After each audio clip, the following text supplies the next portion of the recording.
In this post, the continuation of the previous post, we have the real story of McDonald's. If you haven't seen the previous post, watch it first. So Ray was essentially getting 1.4% of the money each McDonald's store made, and at first, Ray was thrilled about this partnership, but soon he would start to feel he'd got a very bad deal, and that his relationship with the McDonald brothers would be much worse than he could have imagined. It all began when Ray found a great new spot for his first store near his office in Des Plaines, Illinois, and he also found a great new operator to run at the McDonald brothers, gave Ray a new design featuring 2 golden arches for the new store, but the design didn't include a basement, which was absolutely needed for the store to function properly. Richard and Mac both agreed Ray should build the basement, but they refused to sign anything which the contract clearly stated was required before Ray could proceed, since it was necessary. Ray went ahead and built the basement anyway. But this man, he was in breach of the contract unless the brothers could technically sue him at any time. Once the store opened, though the Golden Archers became a local attraction, Ray arrives at the store every morning to check that everything was ready. He would then drive to work at his sales company, which he still owned, and return every night to clean up any cups or wrappers in the parking lot. It wasn't his job to do that, of course, but R made sure that the quality service and cleanliness in the restaurant was held to his personal standards in just a few months. The McDonald's in Illinois was even more impressive than the original McDonald's operated by the McDonald brothers. Still, Ray's company McDonald's System Incorporated only got $950 for it, plus 1.4% of the store's revenue. So whilst the store's operator was getting rich, Ray himself was barely making any money considering all the work he was putting in, but it soon paid off in another way. The store was so impressive that Harry Sunborn, the vice president of an ice cream chain called Tasty Freeze, decided to suddenly quit his prestigious job and come to work for Ray. Tasty Freeze was one of the largest franchises in the country at this point. However, Ray only had enough money to pay Harry $100 a week less than a quart QU of his salary at Tasty Freeze.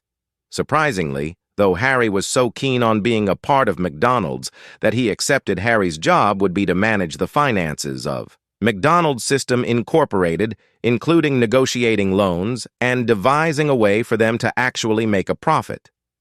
Harry had a lot of experience from Tasty Freeze, so in 1959, Ray appointed him as CEO. This way, Ray could focus on building as many stores as he could without worrying about the financial side of the business, something that totally disinterested him. In their first year as a duo, they got 18 franchises signed up to run their Ronald store, 9 of them in California. However, although it was easy to find new operators there, it turned out to be incredibly difficult to control them from halfway across America. The first few operators didn't have the same appreciation for the speedy service system that Ray did, and they began experimenting with new products, procedures, and higher prices. It was impossible to enforce quality control, not to mention keep any consistency between one McDonald's and the next.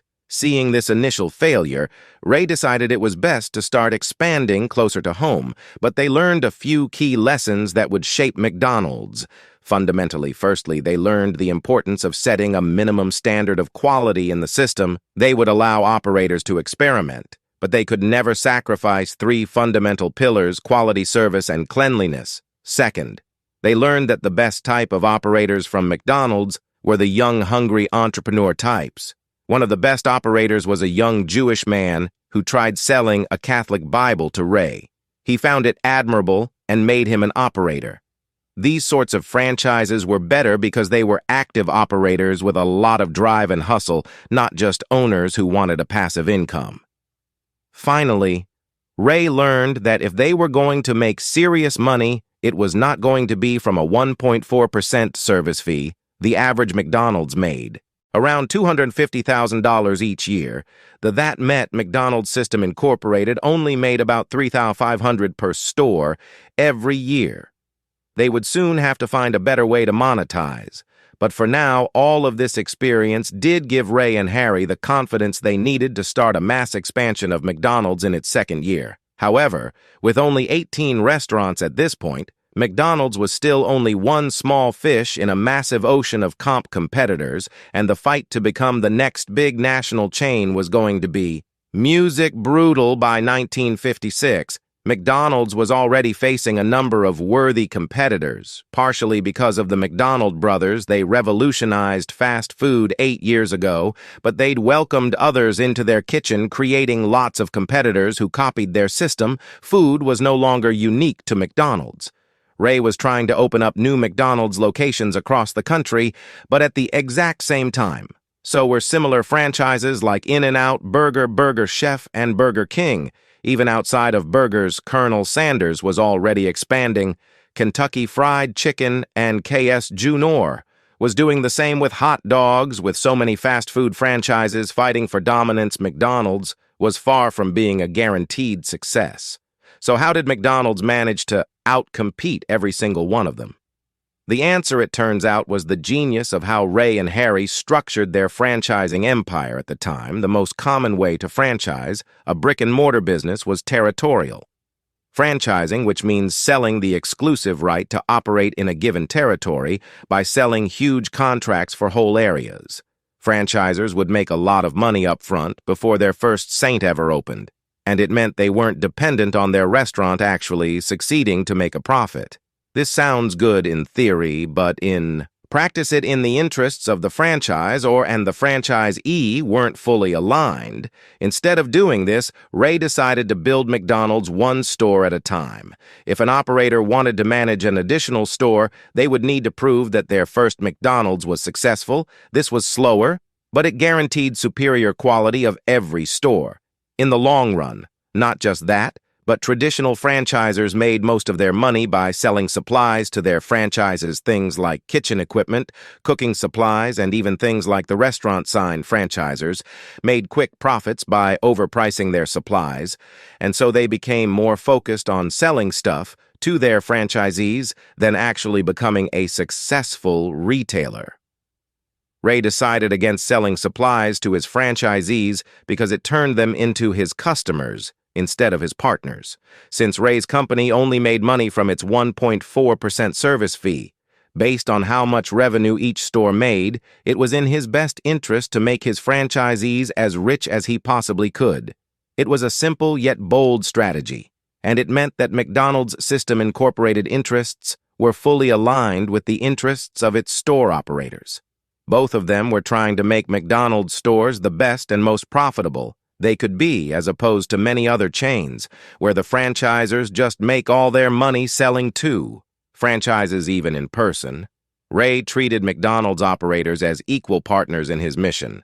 Both franchisor and franchise benefited from the success of the system as a whole, and to everyone worked to make McDonald's a success. It didn't hurt that Ray was also a very convincing salesman when it came to communicating his unshakable belief in McDonald's future.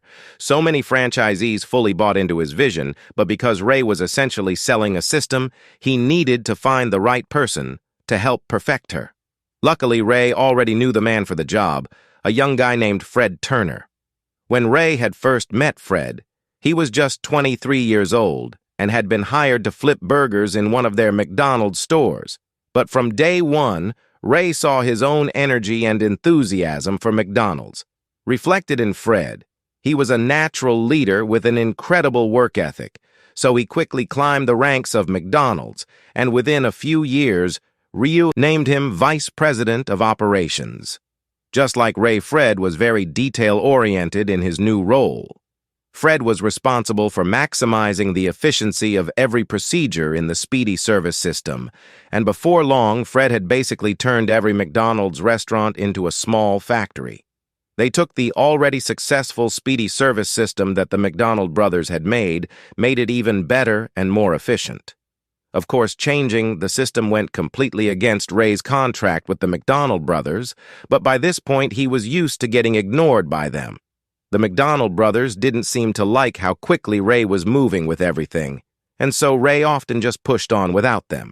Thanks to Ray's franchising plan of treating franchises as his partners and not customers, and thanks to Fred's innovations, the franchisees were getting incredibly rich with their stores. Through sheer word of mouth, McDonald started earning its fame. More and more people were hearing about this exciting business opportunity to own and operate your own McDonald. And so instead of Ray having to look for ambitious entrepreneurs to run their stores, they were now coming to him. The MCF family, as Ray called it, was growing, but as McDonald's System Incorporated grew, so did its operating costs, and they still hadn't yet found a better way to make money. The McDonald brothers refused to change anything in the contract, so Ray and Harry were barely hanging on with their 1.4% service fee. Ray understood you could only get loyalty from your team if you gave it first, so he sacrificed his salary to be able to afford paying his growing number of employees. For his first 8 years, Ray didn't collect a single penny. The only reason he could support his wife and daughter was because by 1959, his old sales company was still running basically on autopilot. Ray was working 80-hour weeks with unrivaled passion, at an age where most people were thinking about retirement. But he still had 2 problems to solve. Firstly, his company needed to find a new way to make money, or they could never grow to a sustainable scale. And secondly, there were the McDonald brothers. Ray felt they were a huge pain to deal with, and he resented that he was doing all of this work, but seeing very little reward himself. But ultimately, the McDonald's brand still technically belonged to them. Of course, Ray was keen to change that, and in doing so, it would bring out the very worst of Ray Kroc. Ray was building a growing number of McDonald's across America, but whilst his operators were getting rich, his company still hadn't found a way to make a profit. The McDonald's brothers' lawyer, who Ray called his mortal enemy, always advised them to never sign anything Ray asked for, so they insisted on the 1.4% service fee that had been agreed in the original contract, which made it impossible for Ray to make any real profit without a creative solution. Thankfully, Ray had his financial wizard, Harry. Harry came up with an idea to create Franchise Really Corporation, a separate company from McDonald's System Incorporated. At first, Ray was a little confused why Harry was suggesting they get into real estates, but it soon became clear it could be the solution to all their problems. Up until this point, McDonald's store operators would pay rent to whoever owned the land beneath their store. But now Ray's new company, Franchise Really, would buy the property and lease it out to the McDonald's store operators. This put Ray and Harry in a powerful position, for a few reasons. Firstly, it gave them a degree of freedom from the McDonald brothers as a separate company. Franchise Really wasn't subject to the original contract Ray had signed with them. Second, it gave Ray and Harry more control over their franchisees. They could enforce quality standards as conditions in their lease agreement. For example, if an operator was not keeping their store clean, Franchise Really had the right to terminate the lease on their property. Thirdly, owning the land finally gave Ray and Harry a way to make some decent money instead of rent. The store operator would pay a flat monthly fee, or 8.5% of the store's revenue. Whichever was higher, add to that the 1.4% service fee they were already getting, and you have some serious cash flow. Finally, Franchise Really asked for a security deposit from its operators to build the store, and they could use that money as a down payment on the land without spending a dime of their own. This gave Franchise Really assets on its balance sheet, something that was immensely helpful when negotiating with banks and getting access to more funds for expansion. It was a brilliant plan, but the real beauty of it was how it once again aligned the interest of McDonald's with its franchises. Whilst 8.5% of your revenue go into franchise sounds like a lot, in reality, it just meant that Ray had yet another reason to ensure their franchisees became extremely rich. The more money an operator made, the more money Ray and his companies made. Now that they had a winning formula thanks to getting into the real estate business, Ray and Harry could sense that they were on the brink of something extraordinary with McDonald's by 1960. McDonald's had 228 restaurants in operation, and slowly but surely they were buying up all the land beneath them. However, it was also around that time that Ray was introduced to Joan Smith, who happened to be the wife of a McDonald's franchisee. Ray met her when she was the pianist at a restaurant, and they had an instant connection and ended up playing the piano and singing together, unlike Ray's wife. Jan shared his passion for business, and they talked at length about what McDonald's could become after spending more time with her. Ray very quickly fell in love with her, and before long, he filed for divorce with Ethel and proposed to Joan. Instead, Joan had fallen for Ray as well, but she was married with a family at the time, so she told him she'd have to think about it while she did. Ray set out to do something he'd wanted to do for quite a while. He needed to finally get rid of the McDonald brothers before we get to the next chapter. It's time to answer one of the questions I get most. How do we make these videos for brands decoded? And how can you create videos yourself on a budget? Well, for years now, I've been using Storyblocks, who are today's awesome sponsor. Storyblocks is a curated stock library with everything you need to create high-quality videos all in one place. They have over 1 million video clips, templates, songs, sound effects, images, and more, and with assets from Storyblocks. You don't have to worry about copyright issues getting demonetized or spending ages to find what you're looking for, because you can easily search their library to find exactly what you need and know that you're legally covered to use it, like this song right now. That's from Storyblock. And whereas a lot of stock footage you have to paperclip with Storyblocks, you can download as much as you want with just one low-cost subscription. Honestly, it's been a game changer for my channel. And if you make any kind of videos, I think it will be for you as well. So to get started with unlimited stock media downloads at Woanet, price head to storyblocks.com, magnates, or click the link in the description. There are two sides to this story. There's the official story and a much darker one told by the McDonald brothers. You see, by improving on the speedy service system without their written permission, Ray had violated his contract with the brothers more times than he cared to count, and this meant they could technically sue him at any time. They were always unpredictable when it came to legal matters, and so Ray decided to act before they had chance to ruin his plans. He called them up and declared that he wanted to buy them out of McDonald's completely. Ray told them to name their price and call him. When they knew, a few days later, the phone rang. But when Ray heard the number, his jaw dropped to the floor. $2.7 million. That gives $1 million for me, $1 million for Mac, and $700,000 for Uncle Sam. Ray thought about it for a while. This was everything he wanted. He'd get the McDonald's name, the original store in San Bernardino, and the rights to everything McDonald's related, so he'd be fully in charge. But he had no idea where to get $2.7 million. Sure, things have been going well for Ray with this new real estate strategy, but $2.7 million in 1960 is roughly the equivalent of $28 million today, even for an up-and-coming business. That's a lot of money, but Ray knew this was his chance, so he agreed to the deal. Thankfully, Harry had some powerful contacts on Wall Street, so Ray was able to borrow the cash. It meant taking on a lot of debt, but Ray was so confident in the future of McDonald's, he felt certain he'd make it back. However, the brothers suddenly decided that they didn't want to give up their own McDonald's store, but they still insisted Ray paid the same price. Ray was furious, and it looked like the whole deal may fall apart, but eventually it was agreed that the brothers would keep their store as long as they renamed their restaurant to the Big M, so it was technically not associated with the McDonald's brand by now. Ray hated the brothers with a passion, but at least it seemed the deal was done. But here is where the story splits into two paths. The official story is the deal went well, and the McDonald brothers were soon showing off their $1 million check to their friends and family.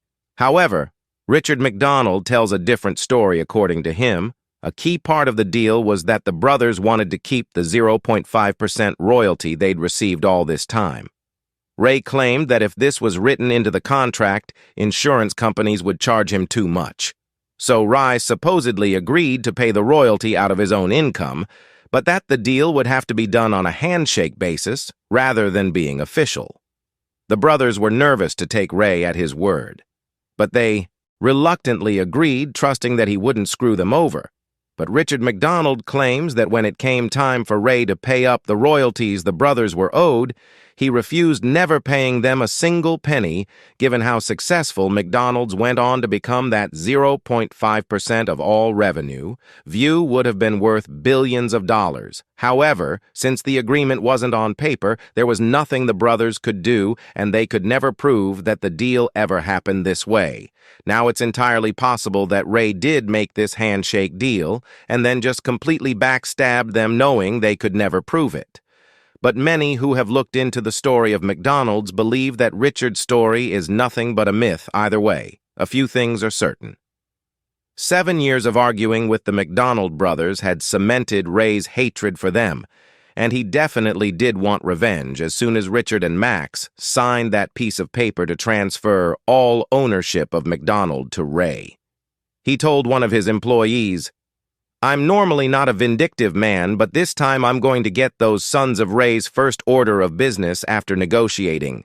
The buyout was to open a McDonald's store, a block away from the store owned by the brothers, which they'd had to rename to the Big M. Ray's intention for opening that store was purely to run them out of business. It was cruel. They weren't doing any harm by keeping their single store as a passion project, but it worked. The Big M couldn't compete with a McDonald's right next to it, and so the brothers' dream of wanting to keep their store was shattered. Ray also went about rewriting history by this point. Ray and Harry had consolidated McDonald's System Incorporated and Franchise Really Corporation into a single entity, the McDonald's Corporation. Ray called himself the founder of McDonald's and advertised his first franchise in Illinois as McDonald's. Number one, essentially erasing the McDonald brothers and their original store from the company's history with the brothers. Out of the way. Ray then got the call he'd been waiting for. It was Joan, the woman he left his wife for.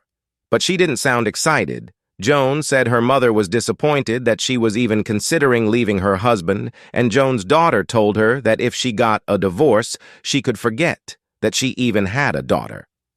As a result, Joan told Ray she couldn't marry him. Ray put the phone down and sat in silence, staring blankly at the floor. He'd finally got the McDonald's business to himself, but the love of his life was now gone at that moment. Ray decided it was time to throw himself into the business even more, which meant things were about to get crazy by 1961. The McDonald brothers were out of the way, and so there was nothing stopping Ray from transforming McDonald's into everything he dreamed it could be. Ray wanted an aggressive marketing campaign to cement McDonald's as a household name, but with only 228 stores across the country, most Americans had never even heard of. McDonald's national advertising campaign would be overkill. The team decided that the best way to promote McDonald's would be locally with the help of their franchises. It was a gamble for sure. Selecting the right franchisee to run a restaurant was hard enough, and now they were trusting them with McDonald's image.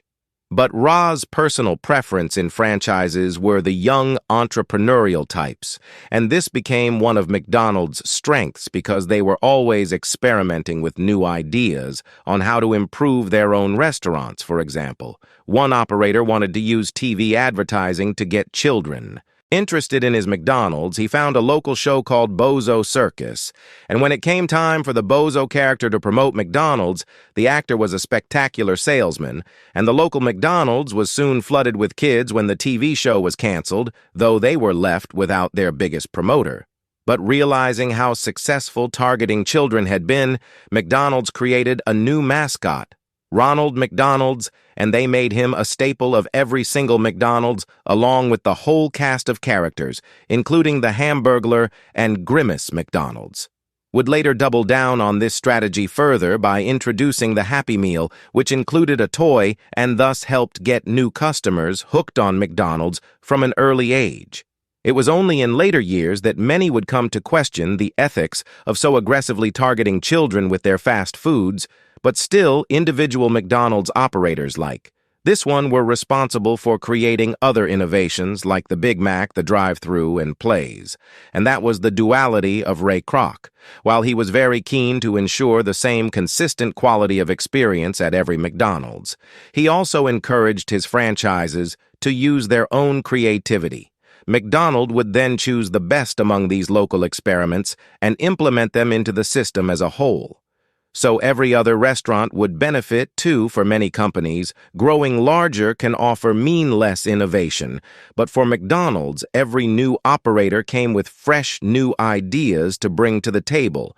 So as more stores began to market themselves across the country, eventually McDonald's did begin to get national attention. At this point, Ray figured the next logical move was taking McDonald's public on the stock market, something no other fast food company had done by 1965, and the timing was perfect.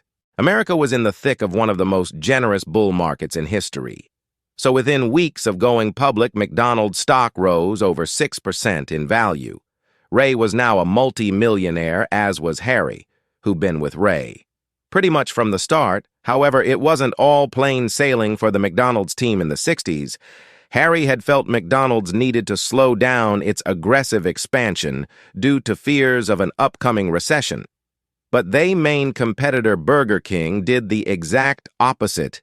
In 1967, Burger King opened over 100 restaurants, and by the next year Burger King was only 100 total restaurants away from surpassing McDonald's. Seeing that McDonald's could lose its spot at the top of the fast food industry, Ray demanded they ignore the warnings and resume the expansion campaign immediately. In truth, tensions between Ray and Harry had been starting to grow for a while. They had very different perspectives and often saw things very differently. Whilst Harry was technically the CEO, Ray was the company president and owned the majority of company stock, so he could replace Harry if he needed to. And after the expansion argument, he nearly did, but luckily it didn't come to that, as Harry stepped down from the company voluntarily and Ray took over as CEO himself. But one day while giving a speech to a group of operators, Ray saw that Joan was in the crowd, the woman who'd broken his heart. Years ago, Ray worked into his speech that he'd now achieved all he ever wanted in life, except one thing. The crowd was confused what he meant, but Ray was staring right at Joan as he said it to get her close. Ray called for an after-party in his suite. By the end of the night, Ray and Joan were the only ones left, singing old favorites at the piano. Joan told Ray that this time she didn't care what anyone told her. She was getting a divorce from her husband and wanted to marry Ray instead now.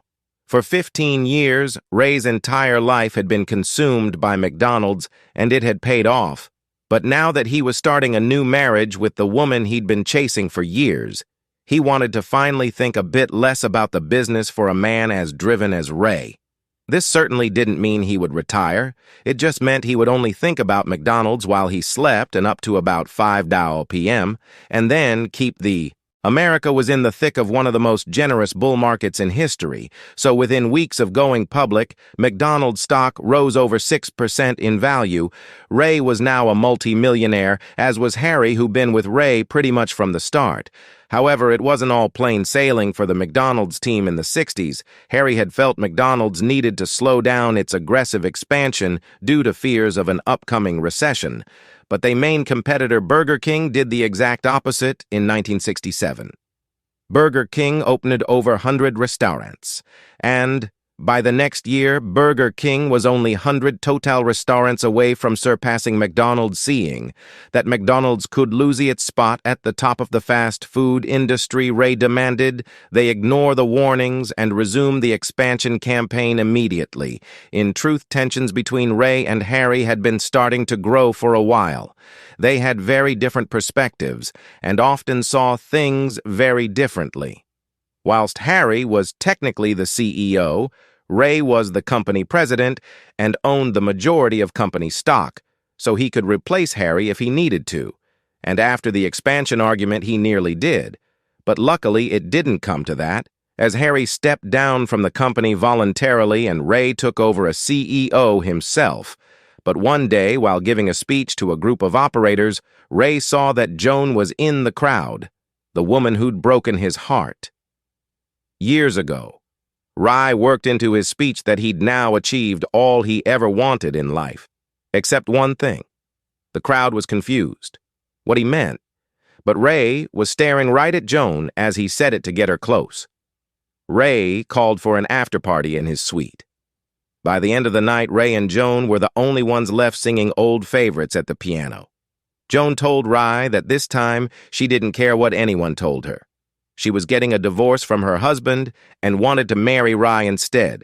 Now for 15 years, Ray's entire life had been consumed by McDonald's, and it had paid off.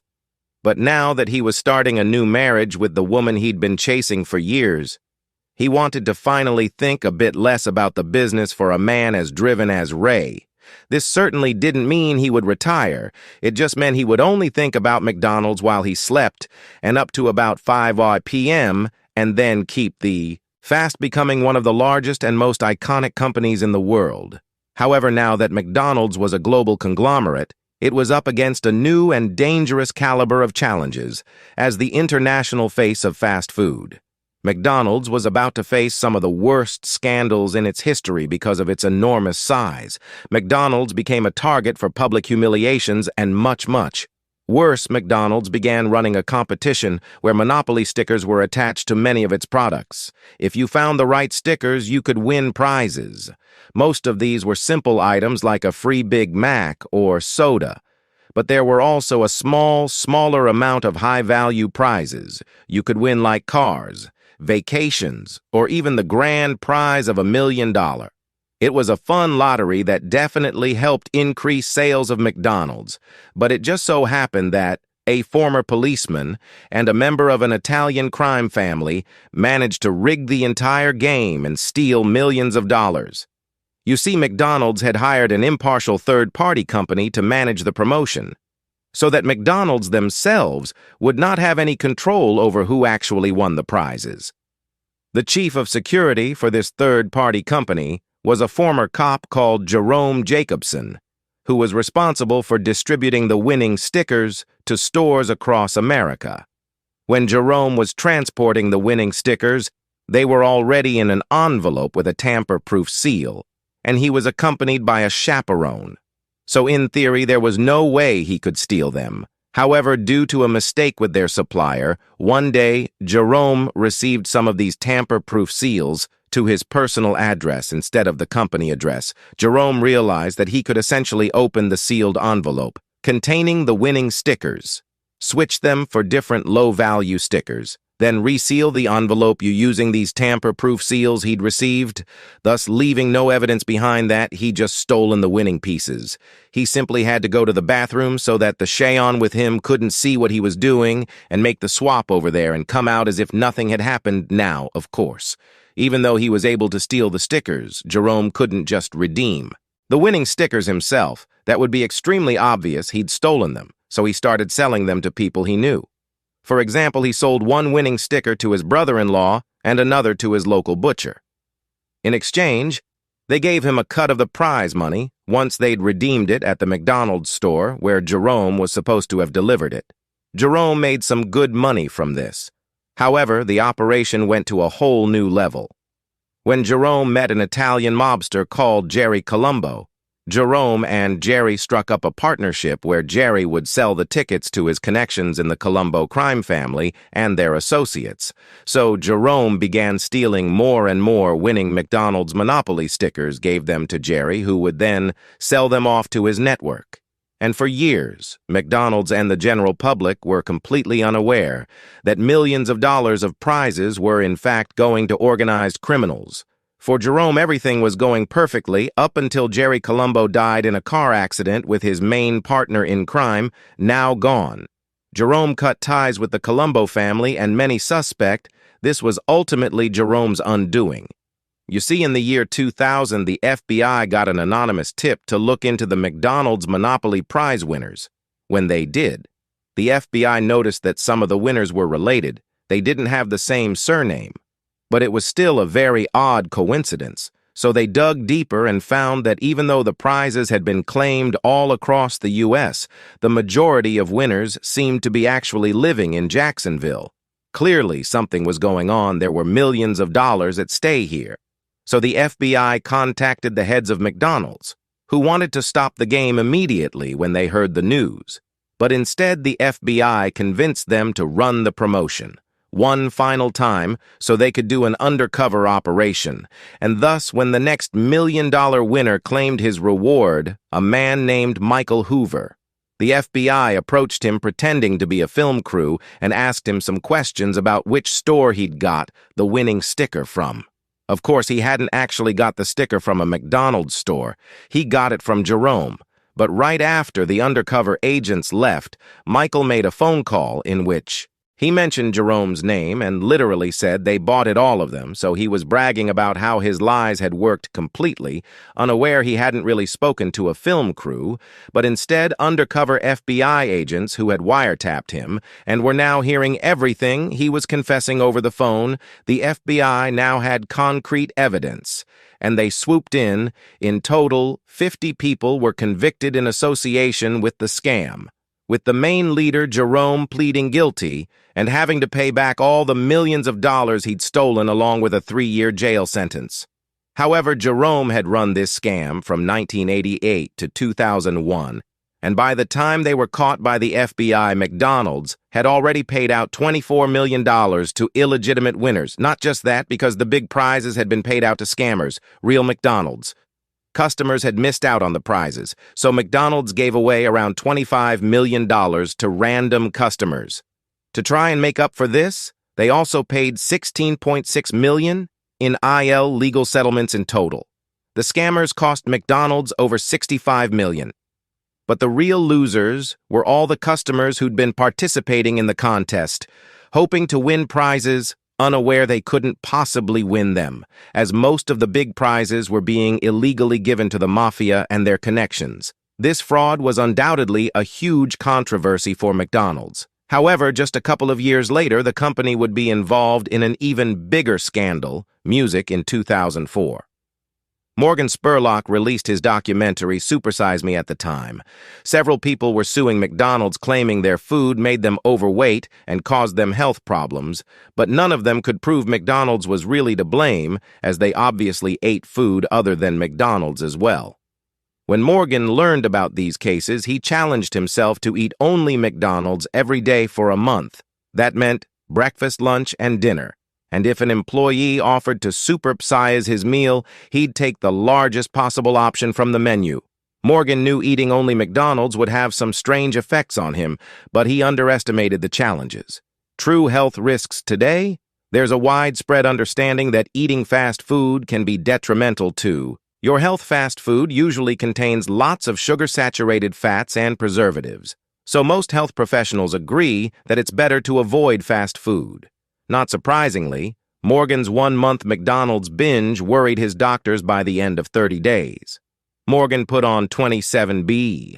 His cholesterol and blood pressure were through the roof, and he felt depressed for a good portion of the challenge. There were scenes of him vomiting after eating a full supersize option meal, and he even developed serious heart complications, all within the span of a month after the documentary aired. The public image of McDonald's was never the same. 6 weeks after the documentary was released, McDonald's removed the supersize option from the menu. They even started the Go Active campaign, which promoted healthier options and exercise. McDonald's claimed these decisions were not influenced by the documentary, but the damage was already done. Supersize Me portrayed McDonald's as junk food, and the reputation stuck to them. And it is interesting to look at the data here in the 1960s, when McDonald's had merely 228 restaurants. Americans' obesity rate stood at just 133%, whereas today more than 40% of Americans are obese, over 3 times what it was 60 years ago. And many correlate the rise of fast food chains like McDonald's with the global trend towards obesity. Now, of course, it's important to note that this is influenced by a wide range of factors, and fast food is only one of many contributing elements, and ultimately consumers choose what they eat. But there's no doubt that as the largest fast food chain in the world and the one who perfected it, the story of fast food is closely tied with the story of McDonald's, but that certainly hasn't stopped McDonald's success, with a market cap of over $200 billion today. It's one of the 50 largest companies on the planet. What's interesting, though, is that every year the company has its annual Founders' Day events, a celebration to honor Ray Kroc. Not the McDonald's brothers who really started the company, but while they were the true founders, it's also true that the business would never have been as big as it is without Ray Kroc. It was Ray who constantly wanted to keep expanding, whilst the brothers wanted an easier, more relaxed life besides, while Ray and the brothers did grow to hate each other. That's nothing compared to what happened with the owner of KFC. And you can click here to watch that story next. I'll see you there. Cheers.